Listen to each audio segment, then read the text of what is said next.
Well, it's afternoon, little afternoon here in New York City, in Harlem, where I am. Greetings, everybody. I'm Margaret Kimberley. I am a member of the Interim Steering Committee of the Green Eco Socialist Network, and I am executive editor of Black Agenda Report, among other hats that I wear. Welcome to our session, the intersections of white supremacy, settler colonialism, heteropatriarchy, and capitalism, or as I call it, the history of the United States. We have an amazing panel today of committed folks to analyze and to help us deconstruct this very weighty topic. And I was only partly joking when I said that our topic tells the story of this country. This week has been one of those times which tell us a lot about our topic. There have been 3 or 4 news stories about people being shot who went to the wrong house. We first heard about a teenager, Ralph Yarl, in Kansas City, who's recovering, thank goodness. But tragically, a woman here in New York State, Caitlin Gillis, 20 years old, killed under similar circumstances. And then we heard about 2 cheerleaders shot when they got into the wrong car. Now, I bring this up because the media will at times decide to highlight something they usually ignore. In this case, starting with Ralph Yarl, then they look for records of other instances of the same crime. And I say that to point out this is probably quite common. In looking up data, I discovered this very grim statistic. So far this year, and it's only April, 11,500 people have died from fatal shootings in this country. The police have killed 320 people so far this year. They're on track to reach the 1,100 mark that they do every year. And I've chosen to begin our panel on this topic because it's all about the settler colonial mentality, which I think frames much of what we're going to be discussing. And this mentality says that everyone is potentially an enemy, that gun ownership, weapon ownership is beneficial and should be protected without any restriction, that this right is especially important for white people, except it eventually extends to everyone. And the suspects identified in the killing of 4 young Black people at a Sweet 16 party, of all things, in Alabama, are also young Black people. And unfortunately, the issue is discussed in a way that divorces it from the violence committed by the state, which means it isn't really being discussed properly.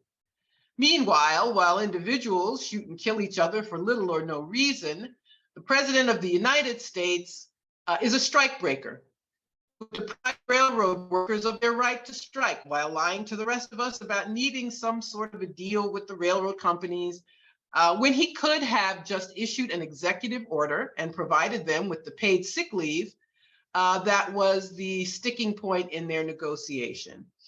And by the way, this president, who we were told had to be elected in order to protect the environment, has, like all of his predecessors, issued permits for oil drilling in the Arctic. And he unilaterally changed the rules to protect the deposits of rich people in the case of the Silicon Valley Bank collapse. My whole life, I was told that your deposits are insured only up to $250,000, but Biden, who proved that presidents can do anything they want when they want, bailed out everyone, and mostly rich people. So we see that presidents are the front men and the errand boys, so far all boys, the errand boys for capital. So this is our country at its worst. Hetero-Patriarchy, which says a man's home is his castle. And states actually have castle doctrine laws. They really use that language. While the president, marketed as the most progressive since FDR, presides over the end of pandemic SNAP benefit and Medicaid programs. And what about heteropatriarchy? Let's look at abortion. Abortions are banned outright in 13 states. 5 states have restrictions about what point in pregnancy you can have an abortion. And the full right to have an abortion exists in only half of the state. And the Supreme Court may decide that the Food and Drug Administration can't approve an abortion pill. So one party pledged to outlaw abortion, the other pledged to protect it, but the one pledging to protect it is the same one, and failed, the same one that allows Arctic drilling while claiming to protect the environment. So I thought it was necessary to explain some of what's on my mind about this topic we're going to be talking about. But now we will, like all good revolutionaries, be optimistic and talk about how we can struggle against these forces which have dominated this country for so long. And that's why we're talking about decolonizing, undoing what has gone on for far too long, undoing all of these systems that have created the conditions I discussed. Speaking up and being in solidarity with others who are working on these issues of survival. And I'm not exaggerating. We're talking about life and death issues. And our great panelists will each frame our topic. Then I will moderate a group discussion, and then we'll take as many questions as we can before we end with closing remarks. So I'm going to go in alphabetical order, introducing all our panelists: Andrew Curley, Harriet Fraad, Kamau Franklin, Yvonne Yen Liu, and Jerome Scott. And we will begin with Andrew Curley, who is a member of the Navajo Nation and an assistant professor in the School of Geography, Development, and Environment at the University of Arizona. He has a PhD in development sociology from Cornell University, and previously worked at a research organization at the Tribal Community College and served on the tribe's Commission on Government Reform for 2 years. He also worked as a reporter for the Navajo Times. And so I present Andrew Curley. Go ahead, Andrew. All right. Thank you, Margaret. Ya'ate, everyone who is listening and participating in this conversation. That in our language means it's good to be here. And that's, a way to, again, build off the optimistic statements from Margaret that I think will help to give us initiating, I guess, spirit or zeitgeist for this presentation.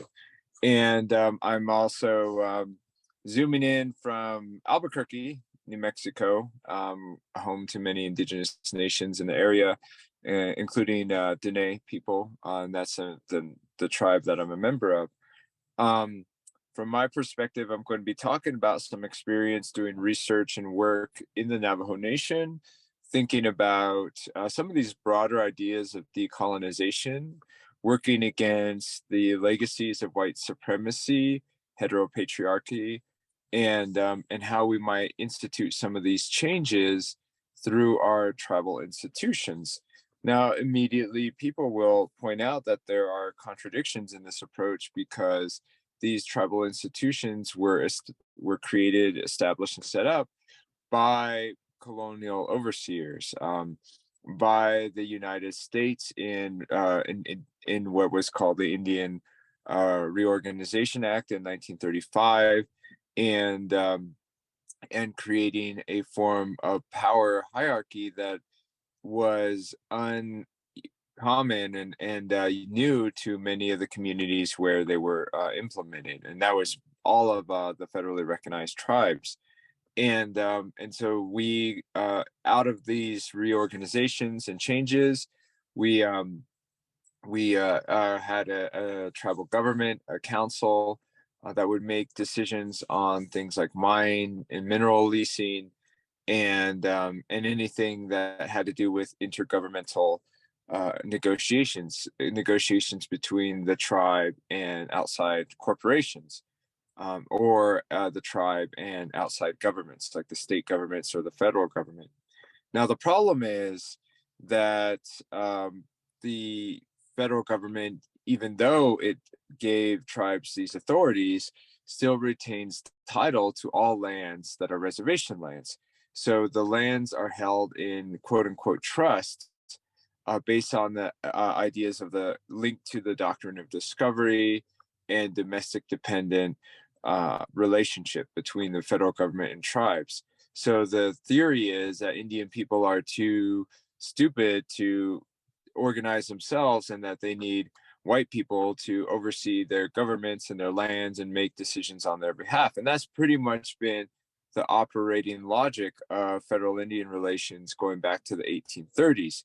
And we've gained more authority over time, and often those authorities are in the form of stronger rights to sign mineral leases. So like when it comes to agreeing to coal contracts or oil leasing, we have rights that are clearly articulated and sovereignty that is given to the tribe, which happens to overlap with the interests of outside developers. When it comes to making any kind of agreement that would be on par with other states, let's say if we wanted to enter into a treaty with Mexico, that would be completely prohibited based on the idea of doctrine of discovery, plenary power, and the way that the federal government oversees its tribes and tribal responsibilities. So what is it that we can do from tribal institutions? You know, going back to that original contradiction that I started out with. Well, with internal matters, with things linking to our own management of lands and resources, there's some movement that can be done. And this is where Yvonne Liu and myself and Marley Lister and other Dene researchers and organizers got together in 2017 to do some research on tribal land laws and try to think about a decolonial approach to these land laws. How can we retain original kinds of jurisdiction? How can we reform our land use practices to reflect traditional ways of managing lands, or traditional matrilineal society, matrilineal descent control over lands, and trying to rekindle or recenter Navajo families that used to think about land use and land access that is different from the logic of grazing rights and other kinds of land management laws that have been placed on the tribe since the 1930s. So that's some of the work that we've done. And I think in the course of the research, we found that even despite these laws, despite, you know, the way that they kind of choke the ability for tribes to develop the way they want to, that we find most of the people on the ground are in sympathy with these kind of reforms, that everyday Dene people would want to restore these kinds of past practices and to make them kind of the governing logic of resource management within the tribe, and to set an example of how we can do alternative land use stewardship. So I think that it's a small thing, but it's a good step forward in how we're thinking about things. And I know that the land question on Navajo Nation is politically demobilized because there's just so many actors and people involved in making these decisions. But at the same time, everybody recognizes that something has to be done about it. So we're at a unique point in time where we realize that there has to be some changes. The changes that we want to do are hard to make because there's so many interested actors in all of the land claims that we're dealing with. And I think that's true with land issues in general. So yeah, I'm just going to stop there and just explain that that's kind of an approach that we've been talking about and taking, and then build out more of these insights as we continue forward in the panel discussion. Thank you so much, Andrew Curley. Our next speaker is Harriet Fraad, who is a mental health counselor and hypnotherapist in practice in New York City. She's a founding member of the feminist movement and the journal Rethinking Marxism. For 40 years, she's been a radical committed to transforming U.S. personal and political life. Harriet specializes in speaking and writing about topics in which psychology and economics overlap. As these topics remain loaded with taboos, confusions, ignorance, and fear, preventing us from asking big questions and daring to discuss big answers. By analyzing issues where psychology and economics collide, we can better analyze our society and our individuality as well. Thank you, Harriet Fraad, Dr. Harriet Fraad. Glad to be here. When I saw this enormous topic, the intersections of white supremacy, settler colonialism, hetero-patriarchy, and capitalism, I thought, wow, that's a big topic. But it actually turns out to be not such a big topic because they all relate to the same systems of exploitation and division between people. So before I begin, I want to explain what I mean by exploitation. In capitalism, you don't hire somebody unless you're making more for yourself and giving them less than their labor is worth.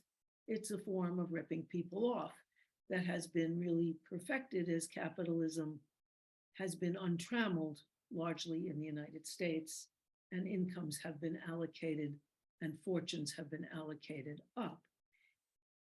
Am I supposed to turn up the volume here in some way? Oh, well, I'll try to talk louder. Anyhow, it's not such a big topic because money is power, and we have to know that 79% of America is owned by the top 1%. There's 3 individuals who own half the wealth of America. And so they have a lot of power. And it's very important that we understand that we have a lot of power too, because we make everything work. And if we unite rather than being splintered as hetero-patriarchy and white supremacy and settler colonialism would like to have us splintered from each other, we'll win, as they seem to be doing in France with 4 million people in the street. At any rate, that's a very important thing to do.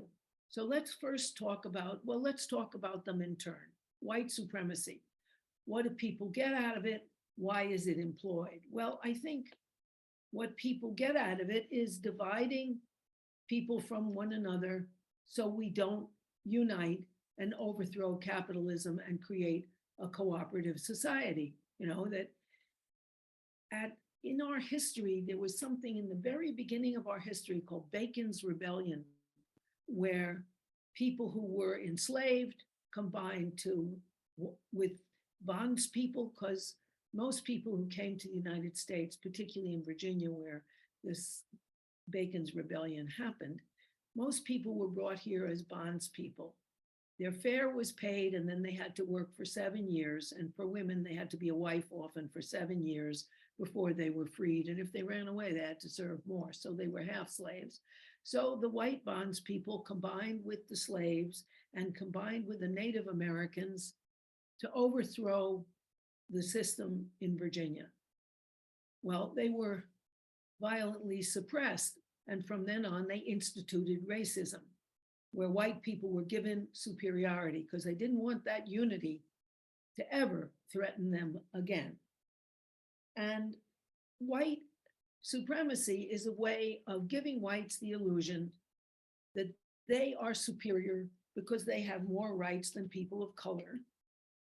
And so they don't notice that they're being ripped off and that they have more in common with other people who are the employer class, or in past Americans, the slave group, than they do with the masters.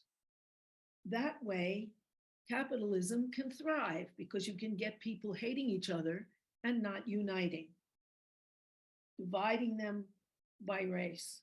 And of course, they have their religious justification for this by saying that God is on their side, because every dominant group claims that. Now, settler colonialism is related. And of course, it had a big blessing from religious hierarchies.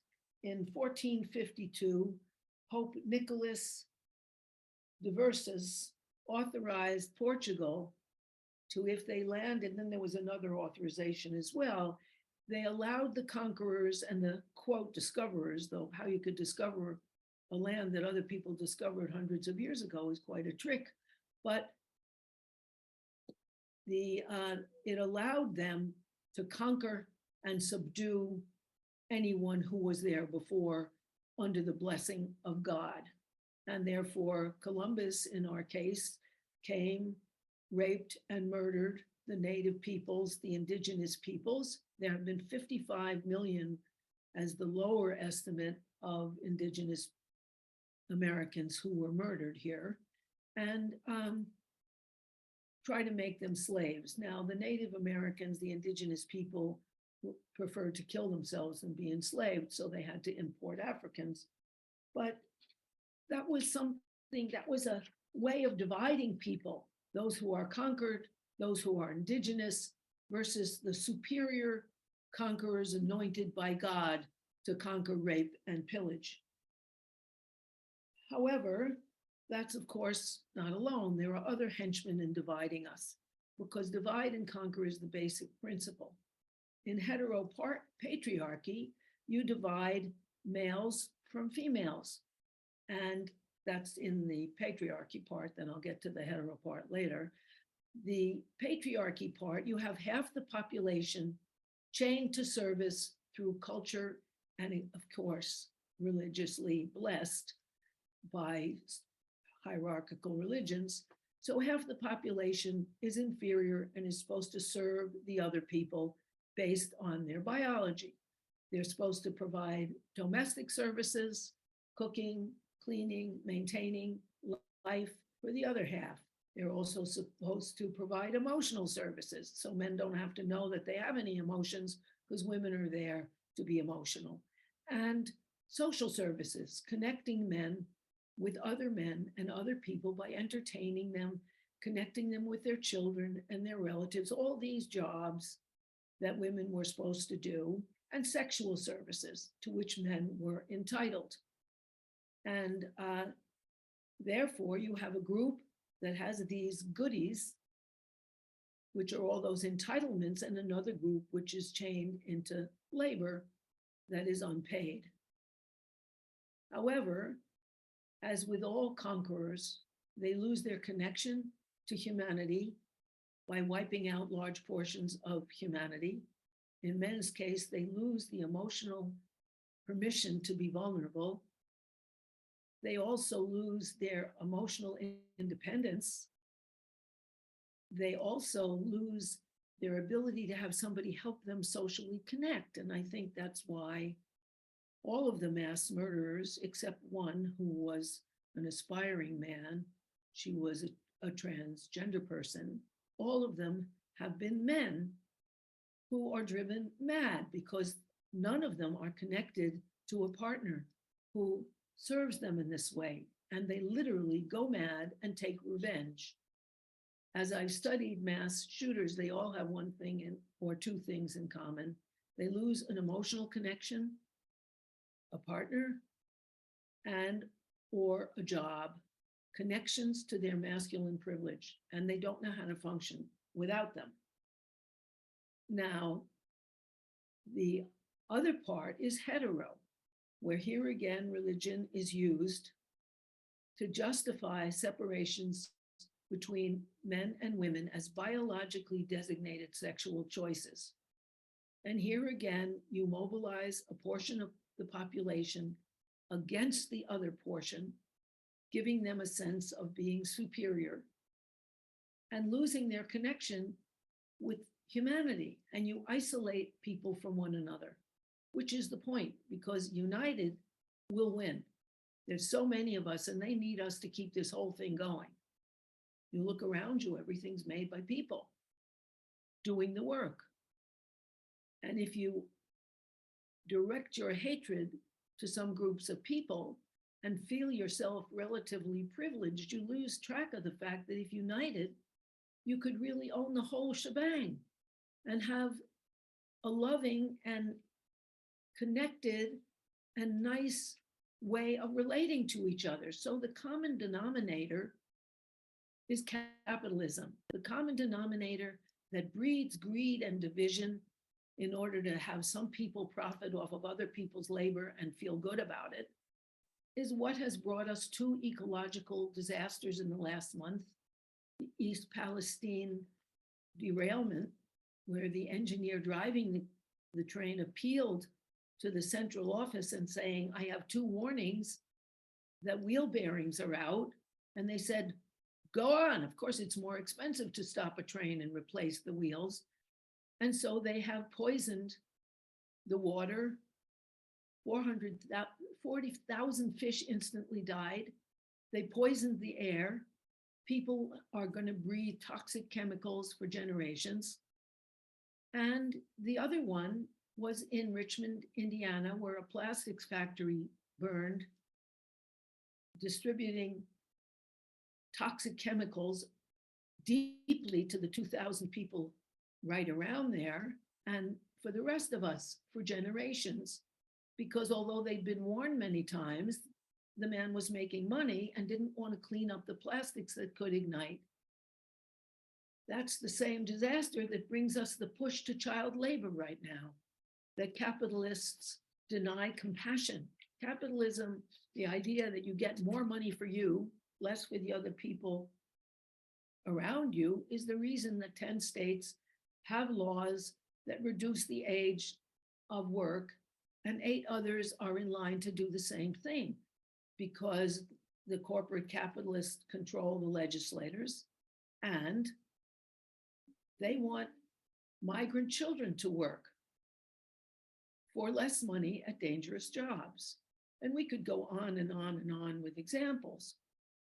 But if you have a class system where the mass of people are denied, as in the capitalist system in the US today, where people are living not only from paycheck to paycheck, but from emergency to emergency because they don't have enough, while 3 people have the wealth of half the country, you are going to have to keep them down.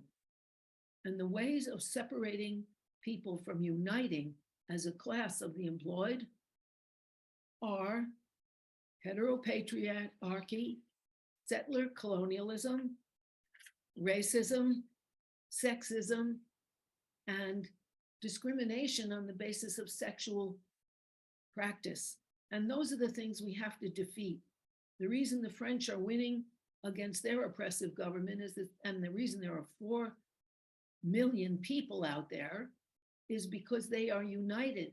France Insoumise, Mélenchon's party, unites powerful labor unions with their equivalent of Black Lives Matter and their equivalent of indigenous people and settler colonialism's residue, as in Algerians who are discriminated against, and also people who want sexual possibilities.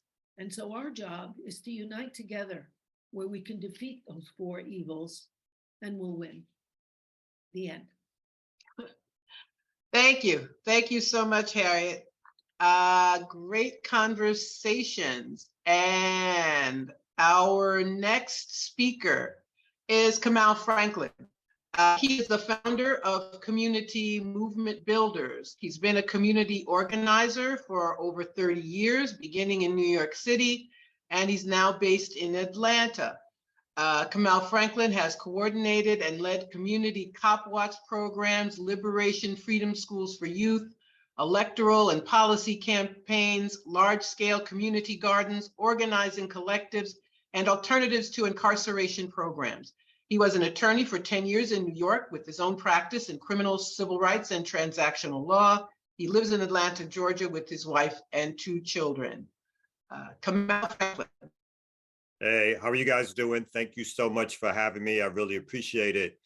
I want my remarks to sort of focus in on a little bit of how do we get to this sort of modern moment within the struggle, and how capitalism / white supremacy rules us, and focusing in on a sort of a microcosm of a microcosm. And what I mean by that is looking through how capitalism and white supremacy works, particularly through city level governance. And I chose that as a topic because of all the work we've been doing around Cop City here in Atlanta and trying to stop it, and the state's responses, state, i.e. both city, state, and federal government, with the backing and support, of course, of corporations and the police, but how those things work hand in hand and how we kind of got here. And part of what I start off with is, the last time we had what I would call a robust radical movement, obviously harking back to the 60s and 70s, where there were people in the street, where there were different strategies tried, where politics was really was open and being explored, and the movements were openly anti-capitalist. They were openly against white supremacy. They were openly challenging war. And basically, white supremacy crushed those movements. So I want to be clear, those movements didn't dissipate. They didn't just go away. People just didn't stop trying. The federal government, through state and localities, through NGOs, through foundations, use a cohesive strategy to crush movements. And that led us to an era of having political prisoners. And what it also did was it meant that our most militant organizations, our most radical organizations were destroyed. And what was left in their place were voting rights organizations, and particularly for the Black community, which I always like to focus on, of course, is a Black capitalist idea of what success meant within the American context. And that is something that we've been dealing with, let's say, as a part of struggle, and the mixed messages that gives us in terms of who our enemies are, what it is that we're opposed to, and how we even change those things that we have been sort of mixed up with and dealing with ever since that time period.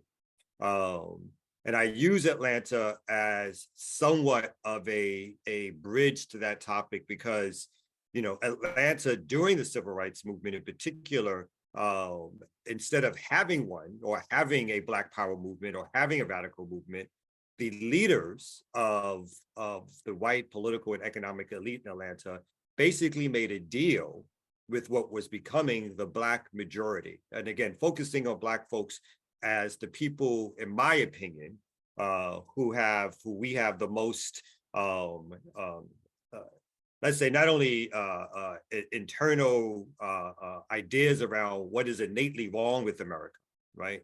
For us, it's for Black people in general, at writ large, for most of our existence here, it hasn't been an area where there's been a strong Black middle class, or Black people have been brought off into a certain section. That came later. There was sort of a general understanding that white supremacy suppressed all of us, and that we couldn't believe the ideas, the purported democratic language, the high-minded liberal themes of America, because they all basically spelled out to be lies based on our everyday existence. But during the sort of 40s and 50s, when a burgeoning civil rights movement was taking place, one of the things that happened here, in particular in Atlanta, was that the white economic elite and the white political elite basically called in the Black preachers, the so-called Black leadership at that time, and made a deal. And the deal was that as long as there weren't major uprisings here, and a lot of this took place, of course, after some of these conversations took place after the 1919 riots. When I say riots, I mean white supremacists who basically went in and murdered and killed and committed acts of ethnic cleansing on Black communities, was that in order to avoid more of that happening, and in order to avoid Black demonstrations in the streets fighting for civil rights, that the deal was cut. And that deal was that they would be a small portion of the Black elite, preachers at that particular time, who would get to speak for the larger Black community.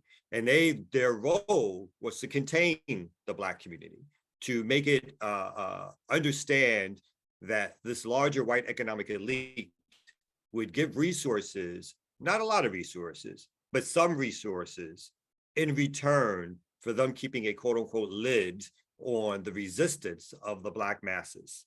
And this was basically in Atlanta, as opposed to having to crush movements, although it went after certain individuals who were leadership of civil rights movements, it made bargains.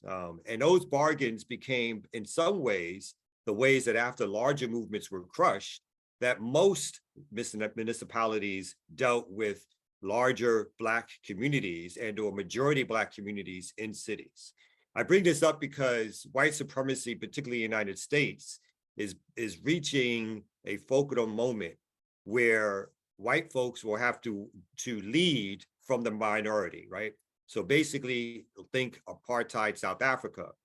It wasn't so much that white folks gave up power, but they shifted the way in which power was administered in order to maintain not only elite economic power, but the levers of control of how political power works.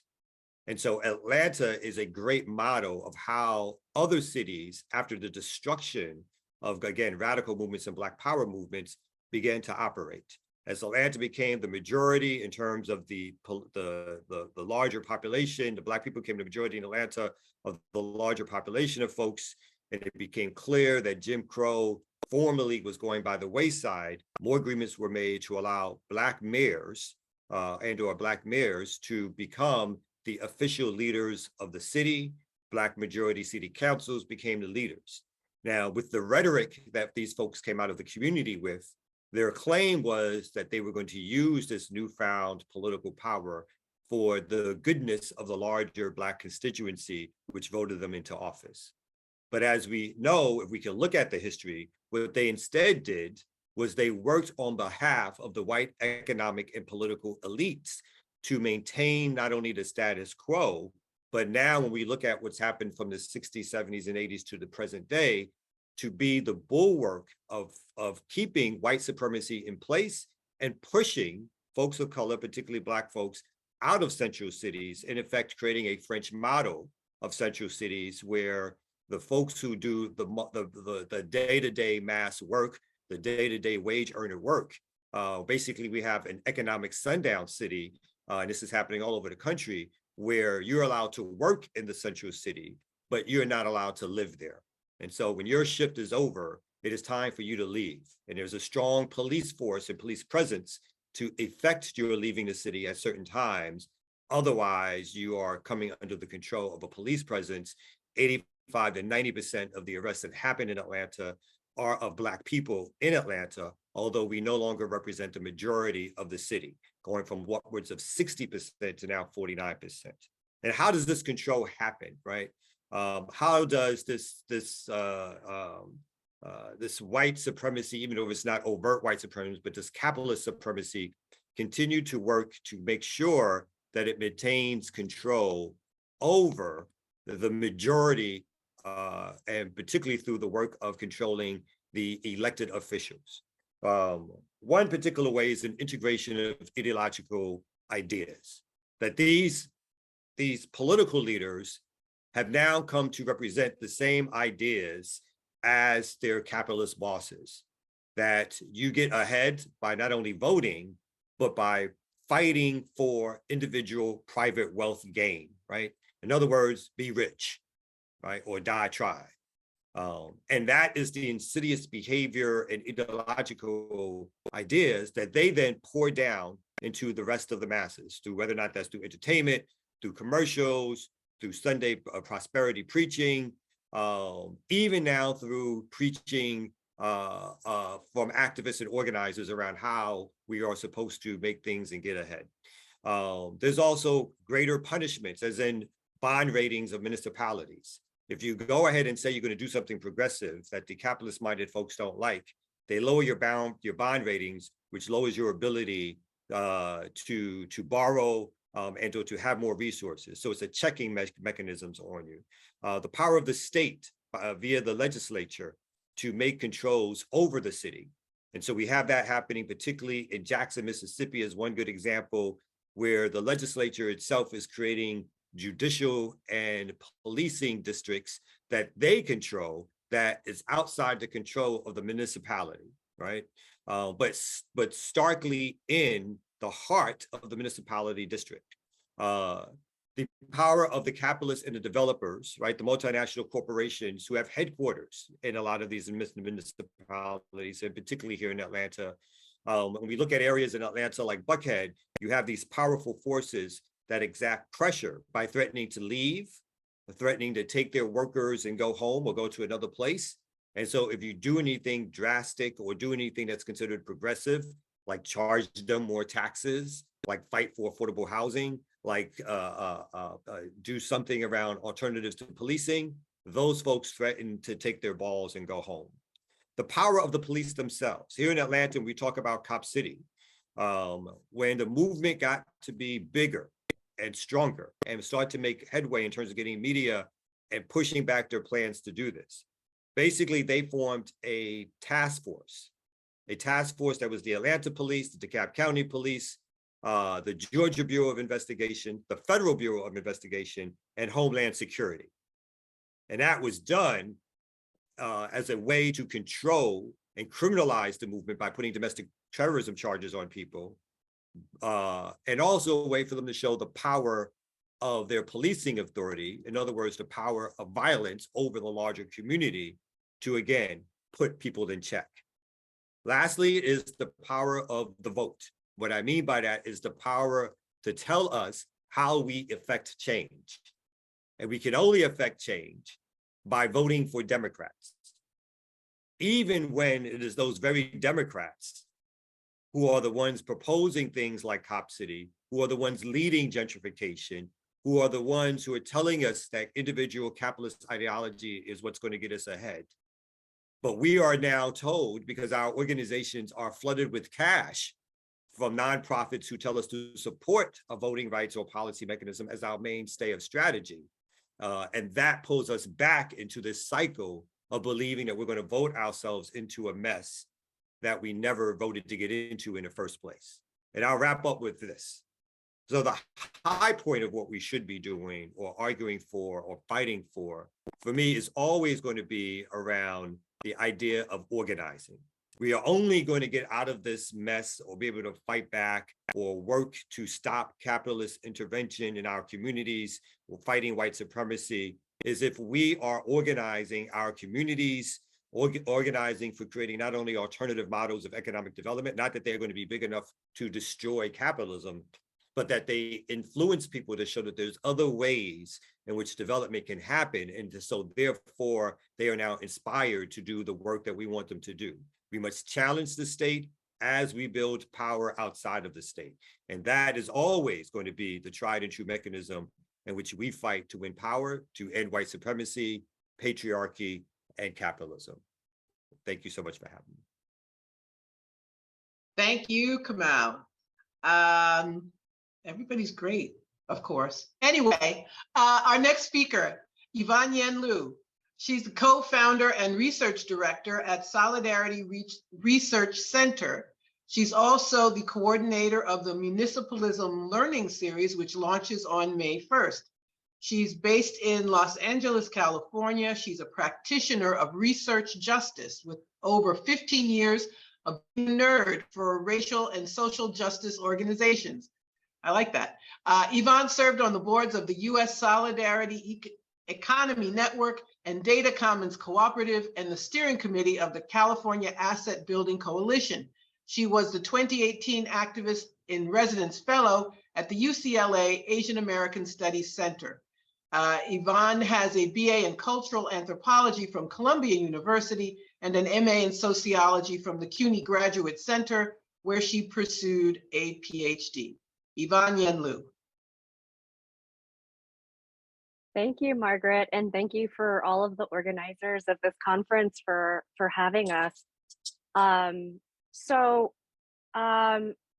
guess, my first reaction when I was invited to participate on this panel, in seeing the topic, the intersections of the interconnections between white supremacy, capitalism, settler colonialism, and heteropatriarchy, I was like, well, duh, of course. Of course, all of these things are connected, of course, we live in a world where we are not one thing, but we are many things. We are workers, we are BIPOC folks, we live on stolen land, we are socialized into certain gender roles. I think historically movements fail when they focus on one thing. It's sort of the fallacy of the 20th century, thinking that there's this one totalizing theory, this one big theory that unites us all. unfortunately, there are still people that think that way. There are still people that think that, everything is about class or everything is about race, as opposed to seeing the intersections between it all. So I think rather than sort of, talk in the abstract, I'm going to follow Kamau's example and speak more specifically about what we're trying to do here in Los Angeles. So how do we realize these types of intersectionality in a social movement? But before I go into that, I just want to say that one book I would highly recommend if folks haven't read, The Indigenous Peoples' History of the United States. It's written by a mentor of both Andrew Curley and I, Roxanne Dunbar Ortiz, and it's an excellent sort of history of exactly, the history of this country, as Margaret says. Okay, so about Los Angeles. So we have been organizing here. It's also known as Tongva land. We've been organizing here. We actually did launch the Los Angeles for All organization last May Day. So we're about to celebrate our 1-year anniversary. And we've been attempting to build a movement to basically liberate ourselves, liberate Los Angeles. We were initially inspired by municipalist examples like Barcelona and Kamau. And our goal was to hold neighborhood assemblies to draft a platform that we would then unveil in about a 1.5 years time. So what happened instead was very emergent. So we had leaked tapes of city council people and labor leaders come out last October, where they, really sort of expressed a lot of anti-Black racism. And it's just sort of racism towards everyone against Indigenous people and so on. And so we started to hold a people's movement assembly here in Los Angeles in response to that, to create our own sort of autonomous form of making decisions, ideally, for the city. We were also really honored to have Kali Akuno and David Cobb come and visit us here in January and share with us some of how they have set up liberated zones in Jackson, Mississippi, and Humboldt County, respectively. And we've also been interviewing and mapping social movements here in Los Angeles because it's a 500 square mile city. There's no way that we can actually reach all the sort of area pockets of the city. So we have to organize existing movement infrastructure in order to sort of be able to reach the breadth of the city. And so a couple of things about what we've learned, that we're still, this is all still in process. I wish I could say we've created this incredible intersectional movement. We're still in the process of doing that. But what we have learned is that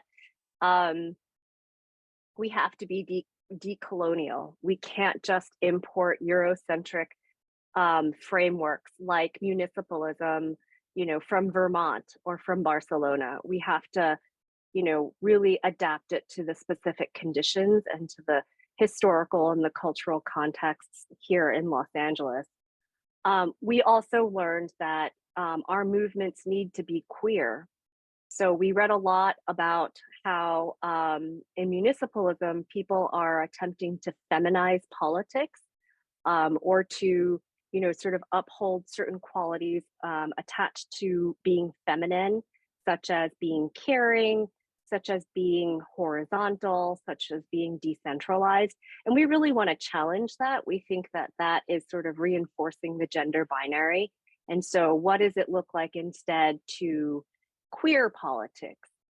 And then lastly, we've learned that our social movements have to be pro-Black. Los Angeles, like a lot of cities in California, we're losing our Black population due to gentrification, due to displacement, due to the kind of phenomena that Kamau spoke about, the sort of sundown city phenomena and the French sort of gentrification model. And so we really need to counter the pervasive anti-Black policies that are driving this city. So yeah, that's what I have to say. Thanks. And thank you so much, Yvonne. And our last speaker is Jerome Scott. Jerome Scott is with the U.S. Solidarity Economy Network. He was a labor organizer in the auto plants of Detroit in the 1960s and 1970s, and a community organizer, popular educator, and author in the South since the 1970s. He was a founding member and former director of Project South, Institute for the Elimination of Poverty and Genocide in Atlanta, Georgia. He serves on the National Planning Committee of the U.S. Social Forum. He's active in grassroots global justice and other organizations, including the League of Revolutionaries for a New America. He is author and co-author of numerous chapters and articles on race, class, movement building, and the revolutionary process, and is a contributing editor to 4 popular education toolkits, including The Roots of Terror and Today's Globalization. He was co-recipient of the American Sociological Association's 2004 Award for the Public Understanding of Sociology. Jerome Scott. Well, thank you very much. And I'm very happy to be with all of you today. The previous speakers have all been very good, and I will try not to repeat what they have so accurately talked about. And plus, I think we need to spend a little more time than we have on discussion with this great grouping of people we have. So I'll just say a couple of things.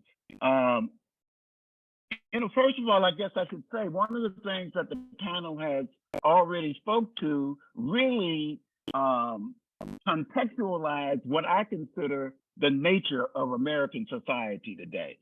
What we live in is an oppressive and exploitive class society whose DNA is white supremacy.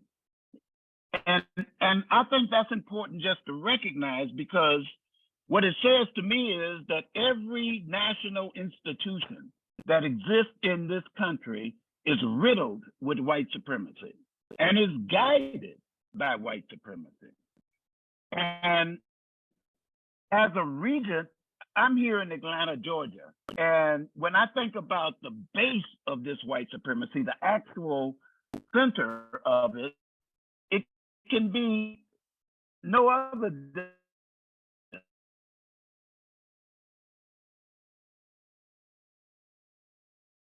so forth. So we, us in the South, we live in the belly of the beast. And the most important thing about what's happening today, which I think is really critical for us to discuss, is that all of these white supremacist-based institutions are now being mobilized. You look at what's happening in policing. Cop City here in Atlanta is only one example of cop cities going up around the country. They're mobilizing the criminal justice institution, not just the police, but the entire institution. They're mobilizing it to be a support for this motion toward consolidating fascism throughout the country. The main goal of the white supremacists today is to be able to,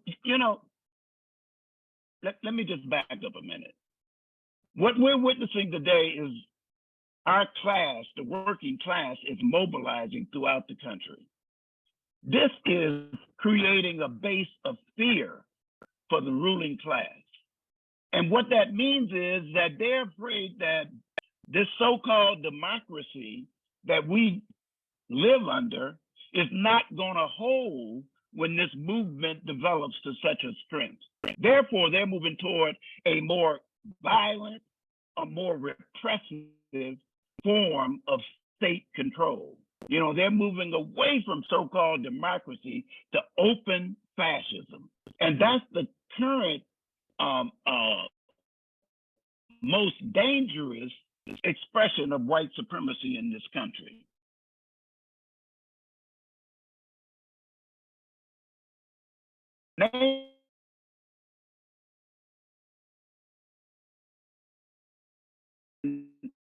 I'm hoping Jerome unfreezes. I've been thinking about it for years, and I still haven't come up with an institution that's not radical with white supremacy. So with that, and with what everybody else has talked about, I want to leave us with one discussion, because everything that we talked about is interrelated and also consciously and correctly rooted in the capitalist system. So can we get rid of any of these evils without getting rid of capitalism? I don't think it's possible. I think that these things are so intertwined that in order to get rid of any of these evils that is being expressed today, and in order to stop this mobilization of all the institutions of capitalism toward fascism, we're going to have to overthrow capitalism. There's no other solution to this problem. And in order to do that, we have got to unite our class and get an understanding of what it means that we live in the most exploited and the most oppressive of the capitalist systems throughout this world.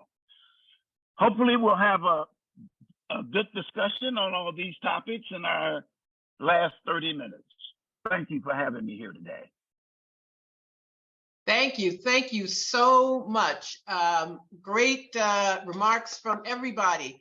What a great group we have here. And we're going to have a discussion amongst ourselves. If you have questions, please put those in the chat. And I wanted to start with something that was raised by Harriet mentioned, what's happening now in France, where there is a huge popular revolt against austerity, the pension so-called reform, where they're raising the retirement age. And well, people have been in movement there for a while. This didn't just start in the last few months, but it's a stark difference with the U.S. And I know it's a big question, but I'd like for our panelists to talk about why do you think that sort of energy is lacking in the U.S.? Well, I would like to address that, which is, I think, ever since the 1950s, with the McCarthy era suppression of the Communist Party, the Socialist Party, and the left as fellow travelers, and kicking them out of our labor movement, we have a disempowered labor movement. One of the most powerful contributors to the strikes in France are the socialist and communist labor unions. That's why they turned off the electricity in the rich areas and not in the poorer ones. And, you know, they have a sense, and they took over the stock exchange. Amazing. But I also think that they have a class component that unites.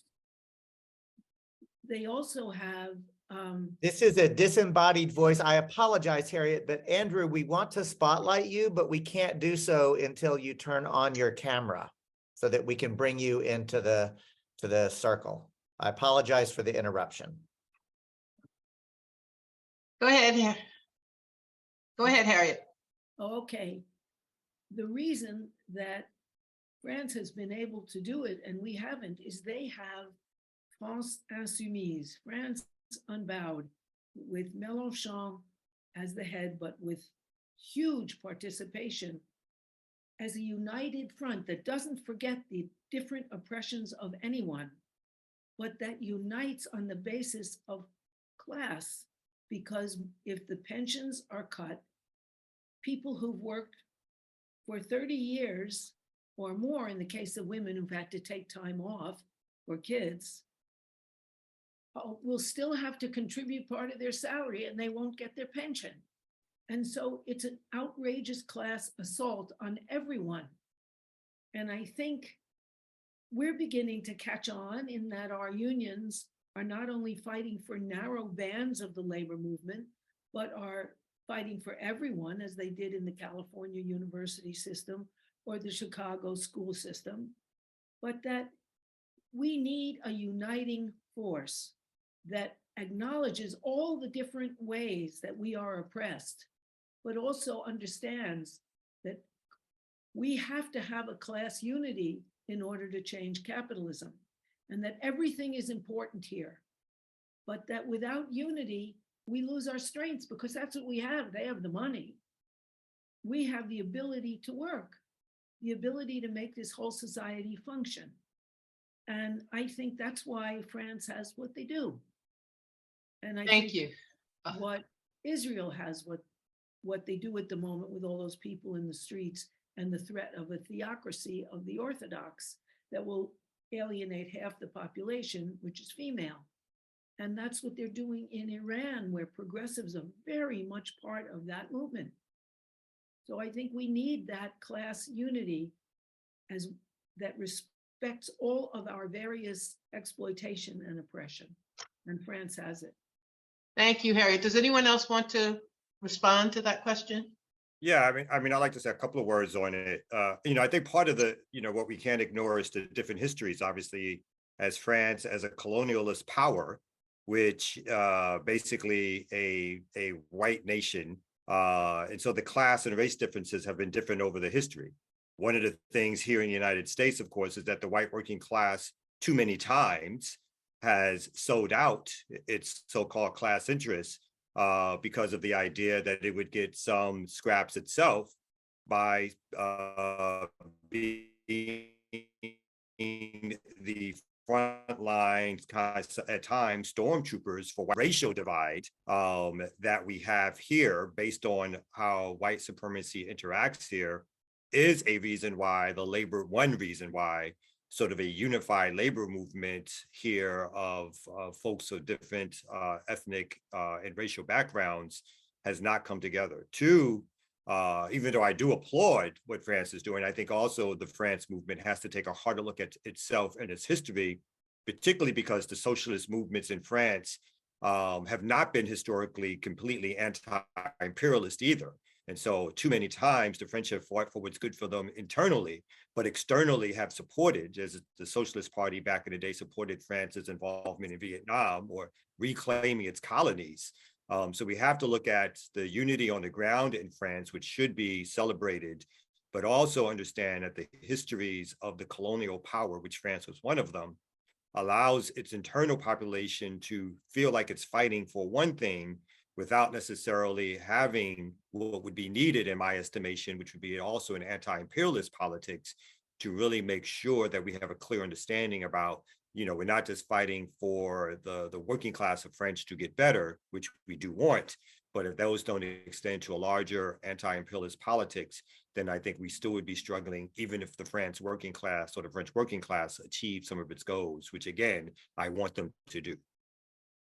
I just want to say that. Thank you. Wait, hold up a second, Harriet. I just wanted to make sure if, that our other panelists wanted to tackle this question. I just wanted to check and see. Sure. Yeah. I'll just say that I'm not sure that I'm not sure that the energy is lacking in the U.S. I feel really heartened and excited to see the strike waves that are happening across the country. I think, a lot of organizing is happening independently.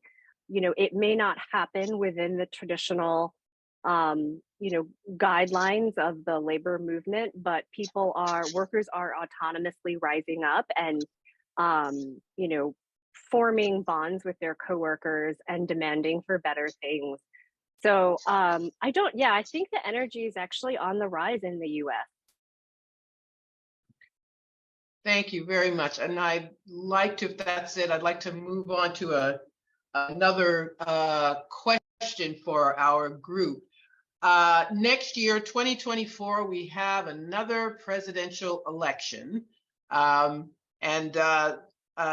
Electoralism is the only form of action that Americans are really encouraged to take part in. So much so that it's a form of propaganda, in my opinion. And the electoral process, I believe, takes the air out of the room. And it's already begun. Biden is supposed to formally announce. There are already Republicans running. Trump says he's running again. There's some Democrats who've announced. Biden's expected to announce shortly. How do we deal with this problem of the electoral process being a way to bring about change without giving the impression that it is the only way? In fact, it's becoming less and I believe less and less important as the capitalists wage their suppression and violence against the rest of us. So who would like to start off with this question of electoralism and the downsides of it, and how do we fight against this constant promotion of this means as being the, excuse me, the only thing we have to depend on? Who would like to speak to that? Well, I would like to speak to that because in New York City. I would like to say a couple of things about it. You do. Okay, so Harriet and Jerome, I guess we should have a stack of panelists as well. So Harriet and Jerome, go ahead. Well, in New York City, power is being reallocated, at least partially, in the huge struggle against the Real Estate Board of New York that controls our mayor. And, you know, the presidential race last time took $14.4 billion. City council races don't require that amount of money to be spent on a campaign and then paid back later. So there's a third of the city council that is frankly socialist and is combating some of the worst elements of rule by the rich in New York. So I think one of the ways we combat that is saying that the national election is fixed. You need 14.4 billion and you need to pay it back when you get in. So let's change the local scenes where we actually do have the power, because it doesn't take that much money. Thank you, Jerome. And Jerome, before you start, can you turn off your camera? Your connections doesn't seem to be that good. It might help. There you go. So go ahead. Yeah. First of all, I think it's important for all of us to note that elections is not going to lead to any kind of freedom. You know, elections are part of the revolutionary process in this country, but they're not the essential part for freedom and the elimination of capitalism in this country. You know, I think about this a lot because, you know, a couple of people have recognized that we have got to create a situation where we can unite our class. And the electoral process still presents us with a process that involves over 100 million workers in the process. We cannot leave that number of workers to the mercy of the right wing or the fascist section of the ruling class, or even to the Democrats. You know, we have to utilize that process to educate our people and to bring forth all these critical issues that we're dealing with on this panel and make it an educational process, a process that we can use to build unity of our class and an understanding that, yes, we can participate in this electoral process. That don't mean we still don't struggle against capitalism as a system and all of its white supremacist institutions. Thank you. Anybody else want to take that? Okay, sunglasses are cool. And I have, before we open up the floor to questions, I think everyone has named capitalism as the enemy, as the thing we are struggling against. Is there a challenge in talking about that with everyone, regardless of their understanding? What are the challenges in talking with the masses of people who understand the things they see happening to themselves and others, but who may not have the language to talk about capitalism? Or maybe they do. Perhaps I'm wrong. Who would like to take this question? I think Americans. Wait, Kamau. Go first.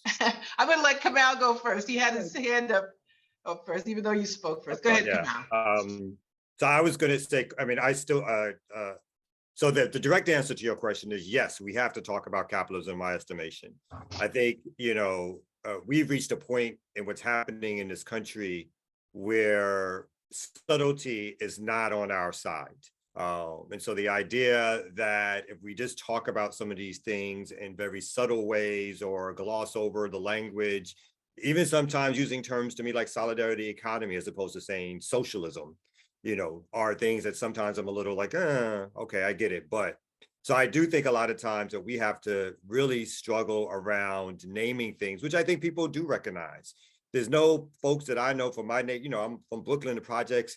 People may not use words like the bourgeois or whatever, the proletariat, but folks will clearly say how rich people are gaming the system, how the system doesn't work for us, how our people are the ones who are arrested and jailed, how we live in projects. People understand the functionality of how capitalism works. And I think it's important, we do political education with folks, through our mutual aid. We talk directly around why there is a need for mutual aid in the first place. And that's the way in which capitalist logic works, which how capitalist resources are distributed and what that means in terms of battle between political and economic elites and vis-a-vis the rest of us as working class and poor people in this country. And I would like to thank you. Call on Andrew before Harriet because he's not spoken yet. Go ahead, Andrew. Yeah, thank you. Thank you for the question. I think that most people that I interact with have probably experience with capitalism that extends their whole lives. And that's probably everybody in this country. And so they all have a kind of an opinion on it and an experience with it. And what I see with people in the Navajo Nation is a longing to do something that is outside of an exploitative economy, an exploitative context. And so a lot of political mobilization by both local grassroots groups or even the tribal government will be trying to rekindle a form of self-determination economy on the ground. So often this is in the form of reforms of local governance, something called the Local Governance Act, giving more authorities to small political decision-making units originally set up as cooperatives to start up businesses or to zone their land for various things. And those are activities that people want in their communities. They want some of these things that are drawing them into the cities to be closer into the places where they're from and where they live. And the nature of capitalism in the Southwest and many Western cities is to centralize a lot of those activities into these big mega cities like Los Angeles or Albuquerque or Phoenix, and to devalue the places where people lived in pre-capitalist economies, living off the land either through subsistence crops or through livestock. And so the way that these economies have instituted themselves over the last 150 years in the region have empowered and raised the value of lands in those cities and devalued these rural places, these places where people are wanting to live. And so the fact that they stay on that land and try to think about economic alternatives is an anti-capitalist mobilization of sorts. It's done in its own language. It's done in Dene language, right? It's grounded in the longer politics of the people that predate any of the colonial institutions or even the colonial movements that have come into the place afterward. So I think it's important to take people where they're at and to think about where they're finding anxiety within the economic system and to try to think about what kinds of alternatives they're looking for that might not feed right into big corporate elites, that might not feed into this, this monopoly capitalism, the corporatization of many of the things that people had done in the past for themselves. And so that's more or less kind of the attitude that I see among everyday Dene people when they're thinking about some of these questions, when they think about some of these longer tendencies within capitalism. Thank you. And quickly, Harriet, and then Jerome, and then we're going to take everyone's questions. I really agree with Kamau because, look, Occupy was only around for months before Obama had it crushed in every city. But it transformed the language so that people recognize, oh yeah, 1%, 99%, because they're so ready. And Americans are ready, and we shouldn't pussyfoot around, you know? Come right out, talk about capitalism and exploitation. Americans are ready, and we have to be there. Thank you. Jerome. Yeah, I just want to add that I primarily work with low-income working class people throughout this country, and particularly in the South, and I always like to meet people where they are. But the moment you begin to discuss the problems that they're faced with, and then try to get to understand what a solution to that problem is, it always leads us to the system of capitalism. And we cannot, talk about reforms as if the reforms are able to be held in this country. Just look at what has happened. Just the Dobbs decision as one example, that was a reform that had lasted for 50 years. These folks, the moment we pass a reform, they're figuring out how to get rid of it, because it's all rooted in the capitalist system itself. And it all is, is ginned up through that system. So we can talk about all the problems without talking about capitalism, but that means we will never organize our class to fight against its real enemy, and that is the system of capitalism. Hey. Thank you so much. I'm going to start. I want to get to our questions, and I'm looking at some of these questions have been answered in our discussion, so I may not go exactly in order. So there's a question for Yvonne. When you say that in municipalism, politics must move from feminist models to more queer models, can you describe what that looks like? How do the queer models differ? Oh yeah, that's a good question. So it's not so much that we're moving from feminism to queer models, but we are not using the gender binary and attributing certain qualities to people who are female. So we're being a lot more loose with our understanding of what gender is. So this is still in process, and we're still honestly trying to figure out what this means. I think in practice here in Los Angeles, it means, considering and thinking about, sort of gender nonconformity.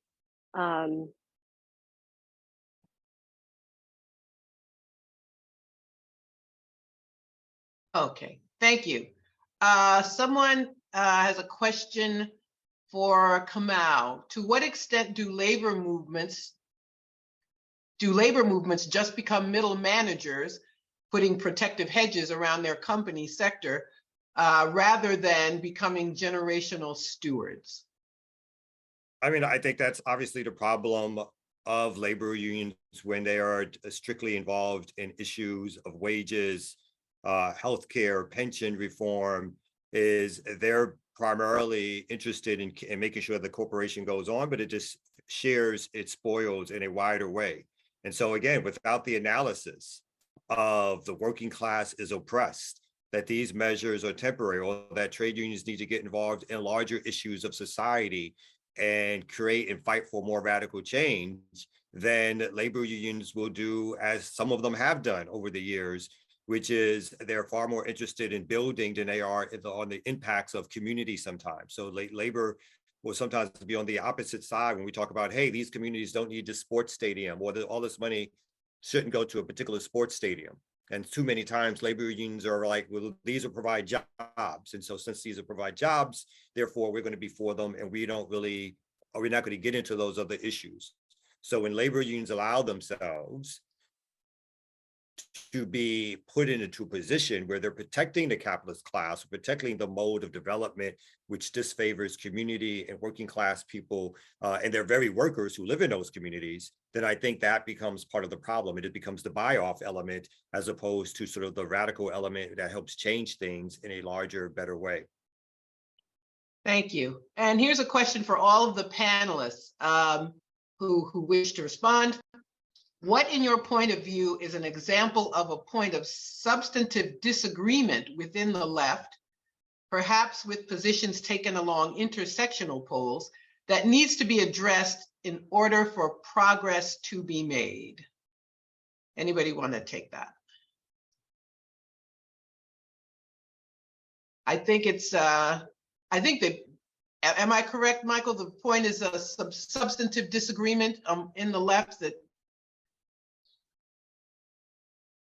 that needs to be addressed in order for progress to be made. I suppose that's the basics of your question. Well, I think, Go ahead. I think that what happens is it's not exactly stated ideologically, but people focus on their own corner of the problem without seeing its connection and its connection to capitalism. Not that capitalism alone changes it, but its connection. So if you have a feminist movement that doesn't see the capitalist exploitation as a big problem, and a big problem in why women get paid less, and a huge difference, I guess it could be summarized. I was at a meeting where Gloria Steinem was speaking and saying we're all in the same boat. And the head of the welfare moms got up and said, no, you got first class on the boat. I'm barely on the life raft here, and we're not in the same boat. We could share certain things like abortion rights, but not who's paying for them. So bear that in mind. And so people who, and look, the FBI and CIA funneled a lot of money into Operation Wurlitzer to plant people like Gloria Steinem, a CIA agent, into the feminist movement, and do the same for the civil rights movement to make it Black power and to divide us. But we need a class consciousness, and that isn't part of a lot of left movements, and it has to be. So those are real disagreements. The excitement of class. Thank you. Does anyone else want to take that? Really quickly, I would say, I think the Yeah, just one word. Harriet, Wait, hold on, Jerome. Kamau first, then Jerome. so really quickly, I mean, I think the very issue that Harriet brought up is an extremely important issue for folks on the left. The idea that class may supersede, I'm not sure if she's exactly saying this, but that class somehow may supersede the idea of racial oppression. I think that's a huge issue and divide, because sometimes I hear from folks who talk a lot about socialism is that we shouldn't bring up race as much because that makes the white working class feel a certain way. I'm not saying necessarily just saying that, Harry, but I'm saying that that's part of a discussion that happens on the left. Very clearly, there's divides. And so people like me, which fall on the other line, because I know folks who are particularly white leftists who are trying to work with the Trump white works of white supremacy, of racism within those communities. And they want to work in those communities. And for me, that's a dividing line. It's like, I don't work with people who are overt racist, particularly if we're not going to even have discussions in political education on the role of race in America and white supremacy. So those things, again, I think are huge frictions. And I think really quickly, the idea of how important, in terms of the first question that was asked, is the role of mainstream electoral politics in successfully doing anything to defeat capitalism. And so, although I agree that electoral politics plays a role in struggle, I think the way in which it's approached these days is so much out of balance with what it can actually accomplish in terms of winning a liberation struggle or fighting for socialism or ending white supremacy. Thank you. Jerome. Yeah, just shortly. I think this whole question of fascism and what fascism is, you know, on the left, I hear too many times that people look at fascism as something emanating from Trump or the Trumpites. Fascism is a ruling class phenomenon. There's a section of the ruling class that is determined to maintain capitalism through any means necessary, and they're pushing toward a fascist rule, a fascist state rule today. And I think that it's important that the left realizes that this is capitalism with a new state form. It is not some different form of the economy. It is the protection of capitalism that fascism provides by becoming the state form. Pass. Thank you. Thank you so much. And that's going to have to be the last question we respond to. We're going to go over a little bit. So I'm going to ask our wonderful panelists to each make a closing statement, and it's got to be short. It's got to be 2 minutes. So I can go in the same order we started. Andrew Curley. Are you there? I don't see him. Maybe he's on. He just texted me. I think he might be driving right now. Okay. So sorry about that. He may That's not be all right. available. I will go ahead. 2 minutes. So we'll start with Harriet and go through the same order. I think what we need is kind of an umbrella where the umbrella, the stick holding the umbrella is class, and everyone is united, the spokes around the umbrella, whether they are race or sexuality or gender or nationality, but there has to be a uniting so that we can all get together, because if we're not together, we're going to lose. And Americans don't have that, and we need it very badly. Thank you. And next we have Kamau. Yeah, very quickly, I'd say I think that the struggle is around how do we organize on the ground in communities and build bases that allow us to have organizational apparatuses that actually have power with communities, not for communities, but with communities, with people, with neighbors. That's block to block community organizing. I think that's a big thing that's been left out of a lot of left politics, is that sure, we want to work with like-minded people, and that's usually the basis of how we organize together. But if we don't go into communities, as a lot of these right-wing folks do, these groups like the Oath Keepers and these other groups, they do a lot of base building in white working class communities around issues that they think that those folks may be concerned about.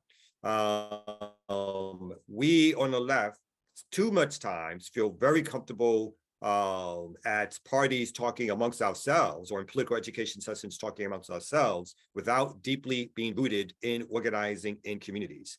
And so I think part of our struggle is to make sure that we are reaching the very people who are impacted the most by what happens under a capitalist system, and fighting and struggling with those folks to organize a base that allows us to fight really white supremacy and capitalism, patriarchy, and the other things of it. Thank you so much. Thank you, Yvonne. So there's so much to say, and there's never enough time. So this is not the end of the conversation, you know. I mean, there's so much to say about, you know, how do you talk about capitalism? How do you organize? We do have, I do want to put a plug out there. We do have a May Day panel around the topic of municipalism and labor. We have some great speakers. So I hope folks can join, and we will continue the conversation. Thank you. And Jerome, you get the last word. The last word, I love it. So I think it's important for us to realize and to spread the word that capitalism cannot be reformed. You know, capitalism will continuously regenerate itself no matter how many reforms we are able to get, and will eventually take those reforms back from us. We must organize our class to gain the power and to understand the relationship between class and race in America, because it's unique. We cannot promote class over race or race over class. There's a relationship there that we have to organize around if we're going to be successful in overthrowing capitalism. Thank you so much. And I want to thank all of our participants, Andrew Curley, Harriet Fraad, Kamau Franklin, Yvonne Yen Liu, and Jerome Scott. Andrew, Harriet, Kamau, Yvonne, Jerome. Yes, I said everybody's name. Thank you all. Thank you all so much. And thank you for being such a wonderful. Yeah, Oh, you're welcome. It's Thank been you, a Margaret. pleasure. You did a great job. you did. Thank you, Jerome. Thank you, everyone. Thanks so much for registering to join us at the Decolonizing Economic Summit this year. Thanks again to all our great panelists. This has been, I think, a great session. Thank you all. Yay. Peace. Peace.